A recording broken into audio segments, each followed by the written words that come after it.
I've got a team on the road today, of a team of 3, and they're on their 4th lawn reno for the day. Aussie Lawn Stars.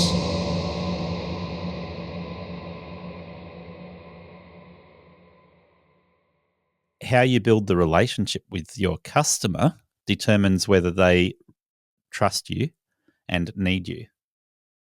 That's the nail on the head. That's the problem-solving thing again. Yeah.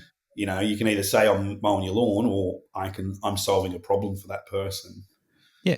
The difference is the mindset. Welcome to the dungeon, Jackson. How you doing? Good, mate. Good. How's yourself?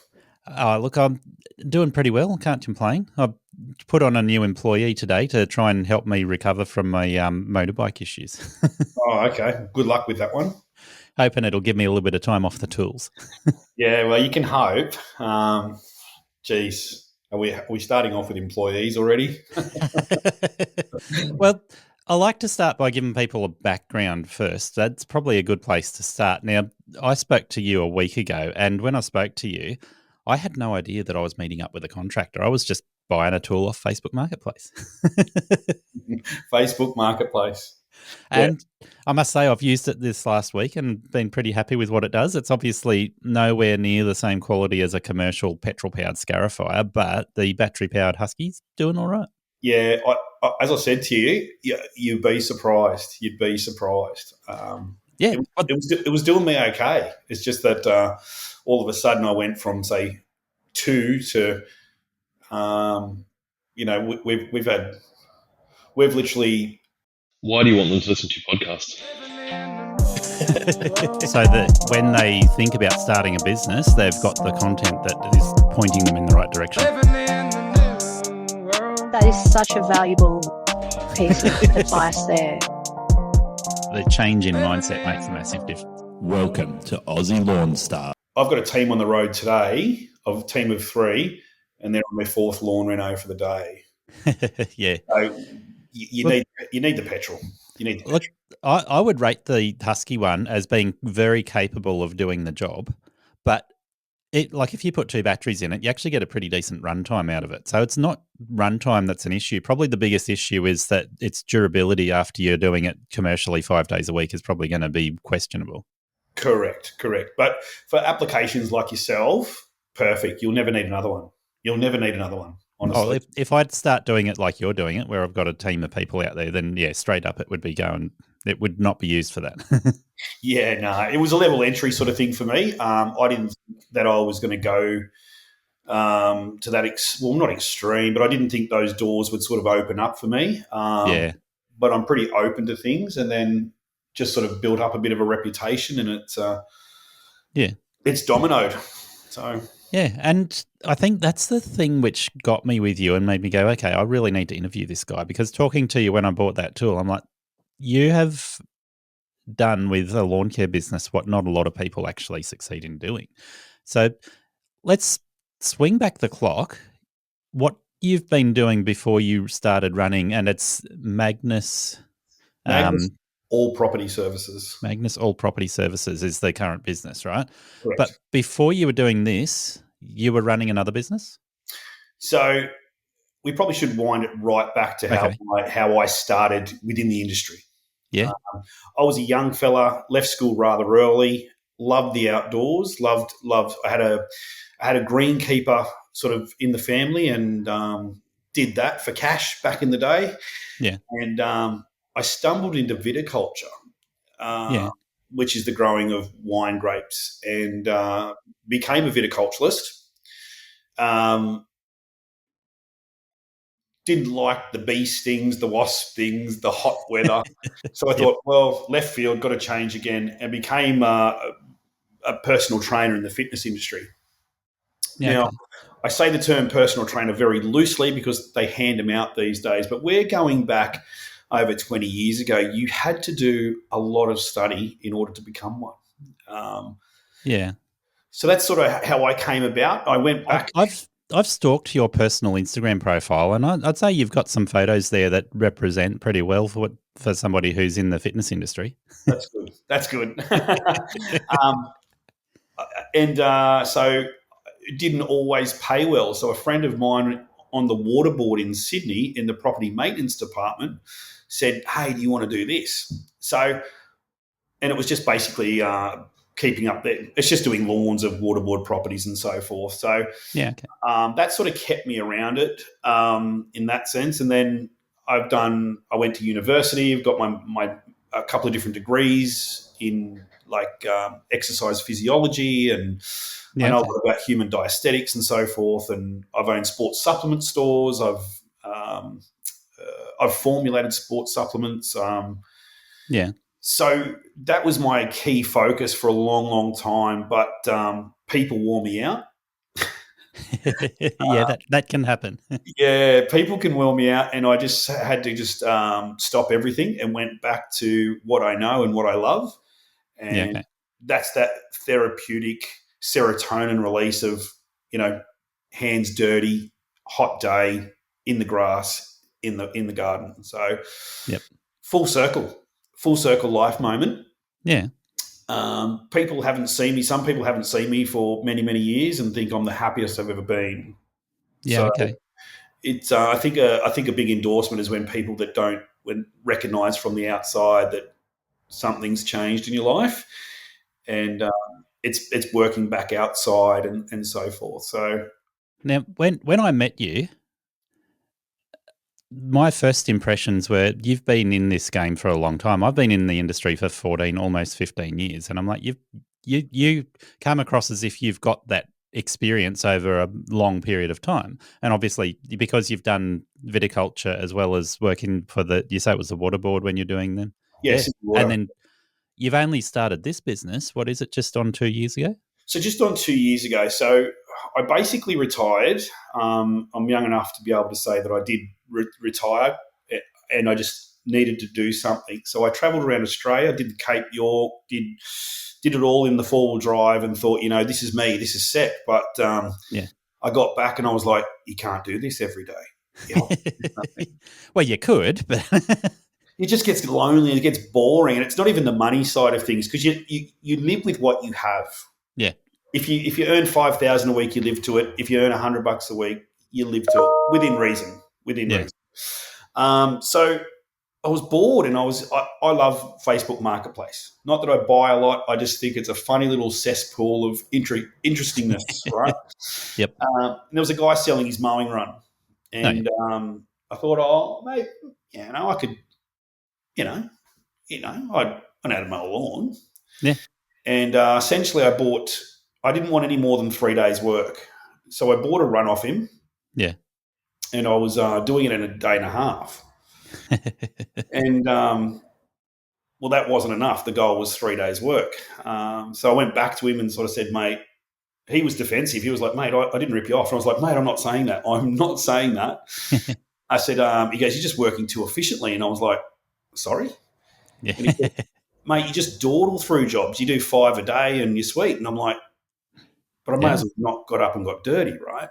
Now, I know people who do this either which way, right? Where they will go start at 10 a.m. in the morning or 11 a.m. in the morning, finish by 3 o'clock in the afternoon, go to the pub or go home and have a fairly casual, easy day. And some of them are making pretty good money doing it too. Some of them are just doing it for fun. Yeah, so I've since I do a bit of work for other contractors, to be honest with you. I get reached out to a lot now in relation to helping, because I think I said to you that day, I don't cut grass. I just think that's the quickest way to go backwards in business. Yep. And I've met a lot of blokes that'll call me in to aerate and scarifile and so forth. And mate, they do their 5 jobs a day. They're earning good money in their eyes, and they're happy. Like, we're lucky enough to have one of those. Like, I've owned retail shops and personal training studios. You can't work 4 hours a day if you want to succeed. You can't.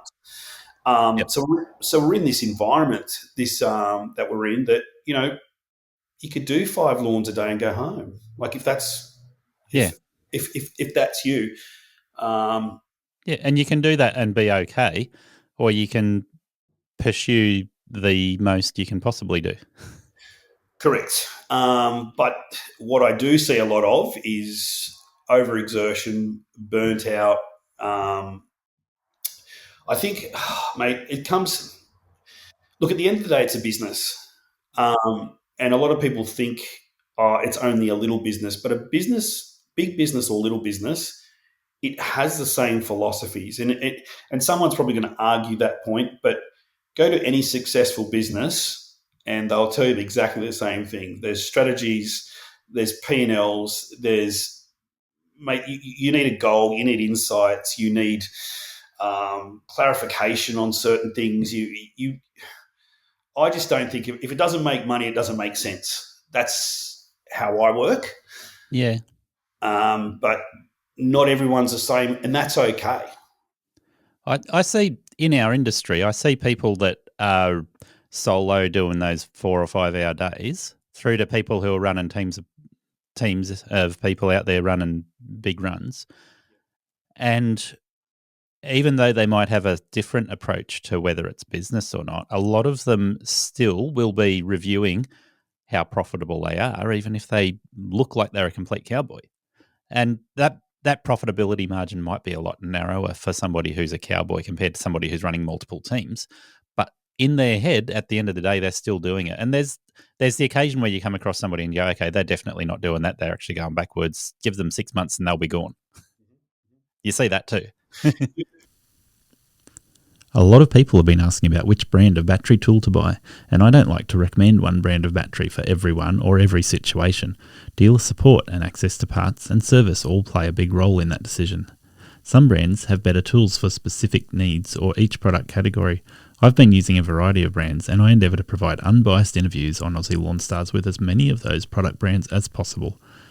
I reached out to Ego Power Plus through the podcast because of how Barry supports the industry and Ego owners. Barry has impressed me with his loyalty to customers in providing support and listening to the needs of the industry, which has resulted in a full lineup of new commercial tools landing in Australia over the last 12 months that has positioned Ego as a leader in the commercial tool space for outdoor power equipment.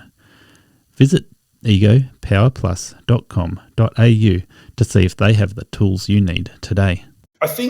I think society's a little bit to blame for the business prowess. Now, hear me out. I think the limitation of cash in in society at the moment does sort of play a big part in it, because I knew blokes years ago, second job, do cashies on the weekend, that pays for the boat at the end of the year. Yeah. It's becoming to the point now where cash is becoming minimal. I personally believe, unless you're sort of doing a lot of resis and not aiming for your big commercials or real estates for that matter, you can't run them on cash. No, definitely so not.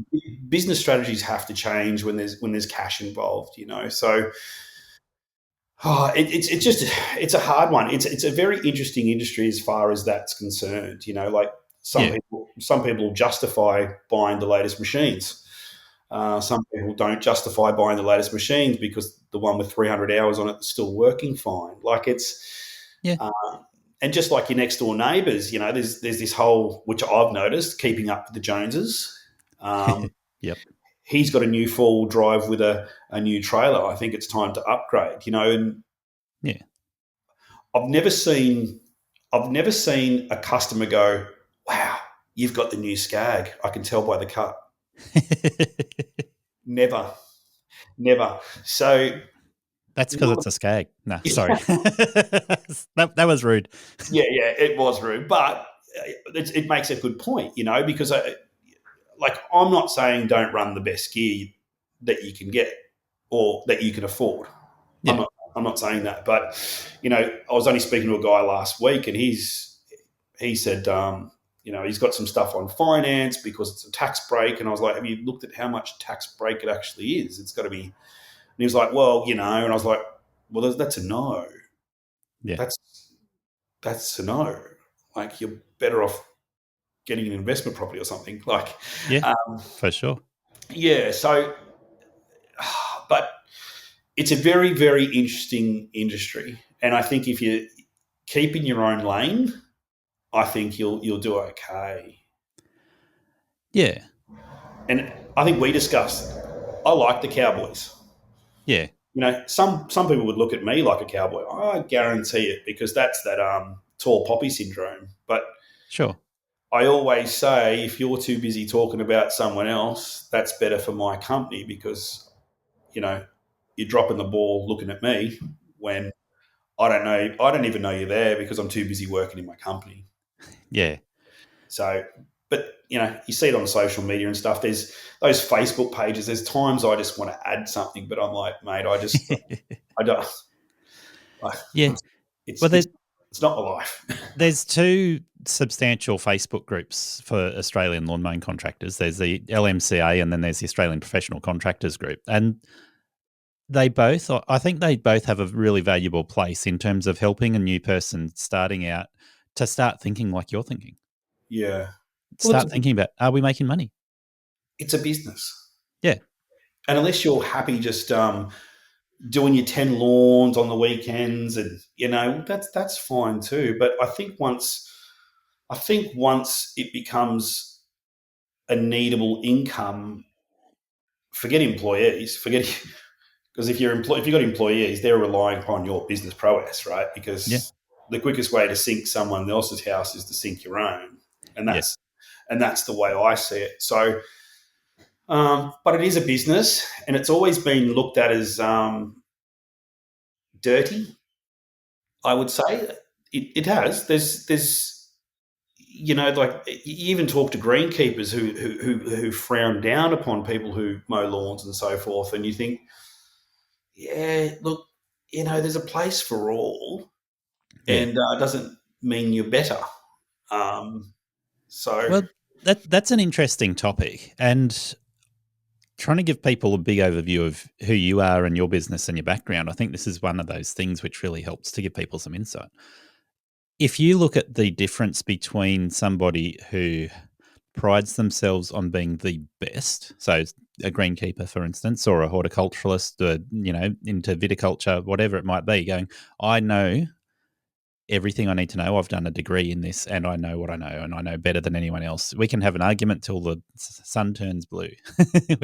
we're, I'm always going to be right. And you see that's in our industry all the time. It doesn't matter whether they've got the degree or they're a cowboy. That people pride themselves on, I do the best job in the street. You need me to mow your lawns because I'm the best. And they don't really know how to run a business. yeah, yeah, that's true as well. You can cut a good lawn, or you can cut a good tree, or so forth, but you might not be running your business very well. So, Yeah. I, it's a hard one. I just think there's a lot of various factors. Like, education's a big factor. Have the person owned a business before? Was that business successful? Are they around successful people? Because a big Yeah. of what you're around or you associate with is a big factor of yourself, including employees. Um, a lot of people don't see the wealth in going to business school or anything like that. And I would Yeah. say anyone, it's good to have some sort of business acronym if you want to have a successful business.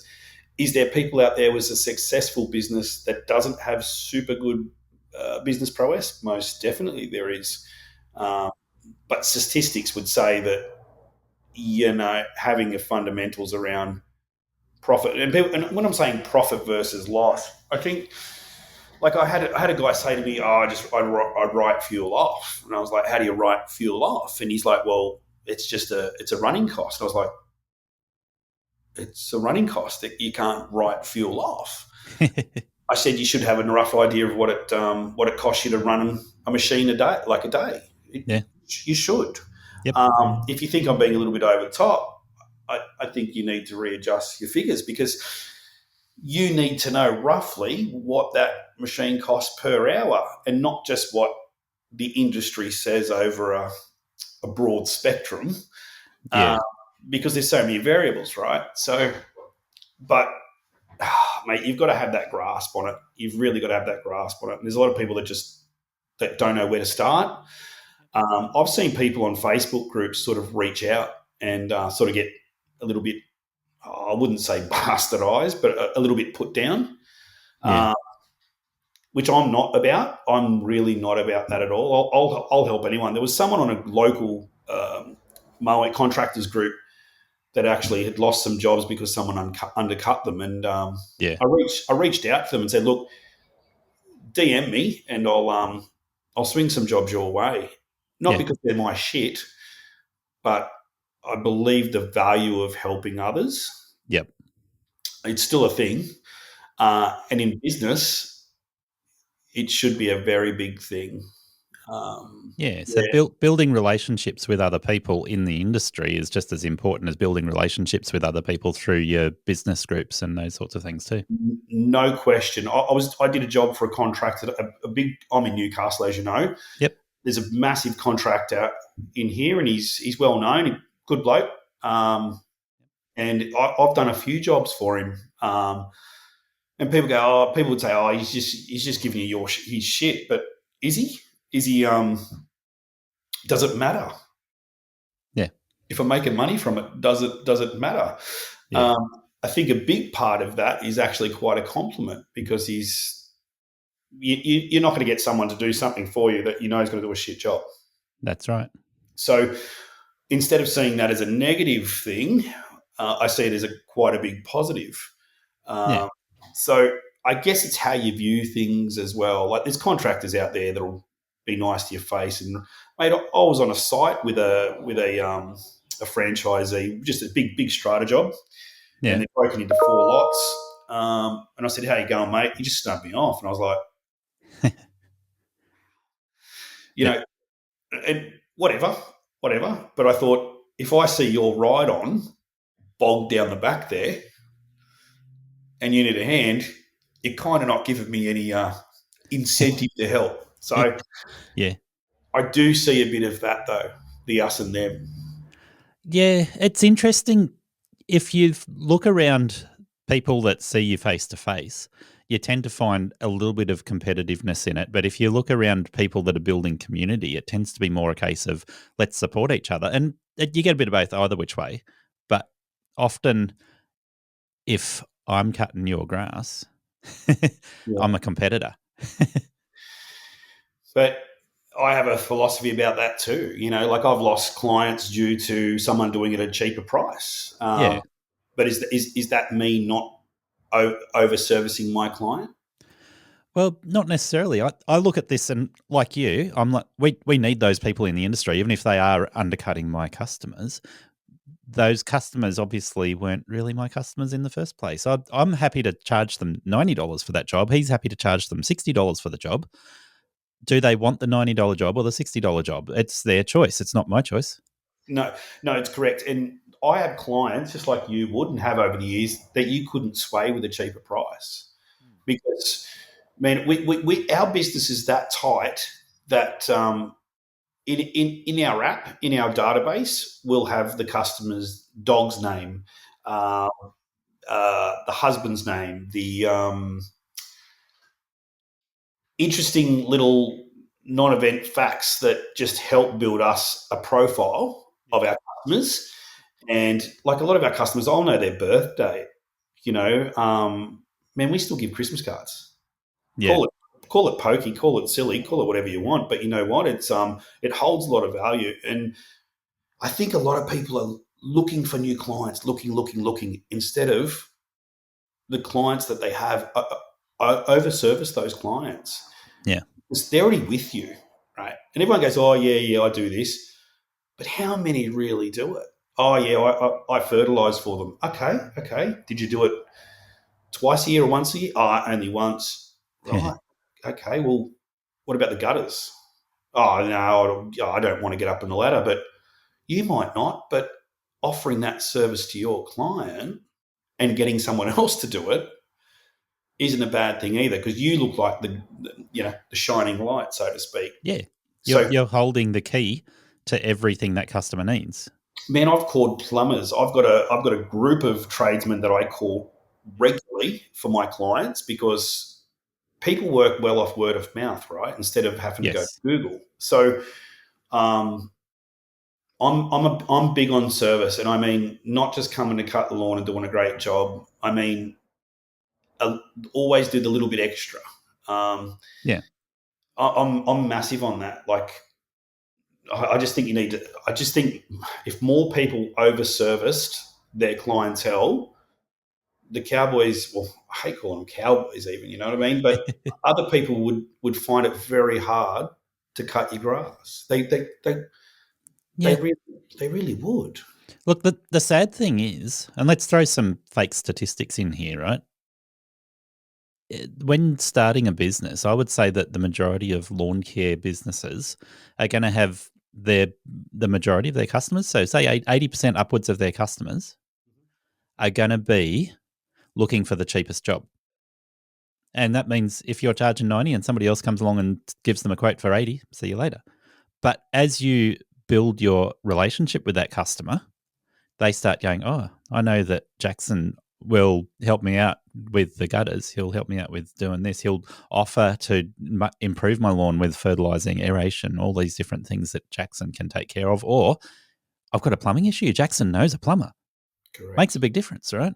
So as you build a relationship with a customer, it changes from 80% of your customers would drop you at a moment's notice to the main reason those customers came to you in the first place is why? Because the last guy wasn't reliable and didn't have that. Correct. Correct. What's the key to business? The key to successful business isn't providing a service. And if you think that, you need to expand your mindset a little bit. You're solving a problem. And I think if you change that mindset to solving a problem, yeah, everything changes. Like your outlook definitely changes. They say you don't buy the service, you buy the person. Yeah. You know, how often do you go to the same perfect example? How often do you go to the same mower shop because you like the guy behind the counter because he didn't bullshit you? I drive from the Central Coast into Newcastle to go to Tink's Mowers because all of the mower shops on the Central Coast are not doing their job properly. And this is exactly what I'm saying. So women do it with hairdressers and nail technicians. I do it with my mechanic. I've got 2 mechanics and I won't take it anywhere else. Don't care. Yeah. So are they the best mechanics? Not sure. But do they give me the best service? Undoubtedly. And that's what it's all about to me. And going back to pricing jobs and things like that, I tell people I'm not going to be the cheapest. And I'll stand by that. Yeah. I'll also say I don't think I'll be the most expensive. Yep. But if you're looking for cheap, I'm not the guy for you. You know, it's just a level of that I have, and that's and it's not them because a lot of contractors have that. Yeah. And that's not the right attitude either. You never burn a bridge or slam a door in business because what if the bridge opens up again? What if the door knocks again? You know what I mean? So every time a client leaves or wants to leave, I make the transition so smooth. I don't kick up a stink about it. I don't do anything. I even offer, do they want me to, help in any way the new contractor? Yeah. And a lot of people have laughed at me at that. But I will tell you what, when that contractor, if that contractor fails or doesn't turn up or anything, who's the first person they call? Yeah. They don't call gyms, no offense to any gym listeners, but they don't because they've already got the guy on speed dial. So I guess that's where I said goodbye to a job today, actually, quite a significant strata job. Yeah. But I just knew she was never going to be happy. And I actually rang and said, "Look, we're not the people for you. We're just not." Yeah. And she was actually quite chuffed that I actually said that I don't believe we're the right people for you. I wasn't rude to her, and she goes, "I'm so surprised that you even called, because most people just wouldn't turn up, right? They're just done." And I said, "No, that's not what I'm about. We've tried to resolve issues here and there. I've sent every worker I have to the premises. No one is ever good enough, including myself." Yeah. So, I just said, "That's, I'm sorry. I wish you all the best. Tell John I said bye, and I miss little Fluffy and mate, she was quite impressed. So even though we've, I guess in her eyes, maybe tarnished, they have to go through all contractors and that again. Yeah. But I just try and not be diplomatic. I didn't kiss ass either, though. You know what I mean? Yeah. But you still can be nice and not burn bridges, I think. I guess this comes back to something I've heard other contractors talk about, and there's one guy I'm thinking of in particular, Conrad up in Brisbane, if he's listening. Contractors will, when they think they understand a bit about business, and I'm not having a go at Conrad by saying that, they'll talk about converting customers to clients. And I'm like, I know why you're saying that, but I actually think you got the wrong approach. So I don't care whether you call it a customer or a client. The differentiation there is usually around whether you're offering a service or a product. That's how you differentiate between customer and client. And I don't care whether you call it a service or a product. We're offering a service. You can label it a product and you can label it a service, but how you build the relationship with your customer determines whether they trust you and need you. That's the nail on the head. That's the problem-solving thing again. Yeah. You can either say I'm mowing your lawn or I'm solving a problem for that person. Yeah. The difference is the mindset. Efficiency is the thing that rules a business and the decisions you make as a small business owner. Right Mowers give you the options in their product lineup to match efficiency with size, fuel usage, and the type of jobs you want to target, from catching to mulching or side discharge, from roadside verges to acreages, and manicured lawns to 6 feet tall and super long. I've been using the Right Stander I 42-inch with a Catch Pro for manicured areas and the Stander ZK61 to maximise productivity for large open acreage mowing. If you need to replace your push mower, try the 32-inch Stander B. If you have more open access to residential properties, there's a 42 through 48-inch option that suits you. And if you want to enter the acreage market, the 52, 61 and 72-inch machines have choices in engine size and model type to suit the work you want it to do. Right Standards go the distance, saving you time and money season after season. Thank you for listening to Aussie Lawn Stars. Please remember to rate and review the show on the Apple Podcasts app or the player you use. Exciting new shows are released every Monday. Make sure you follow or subscribe to hear the next episode.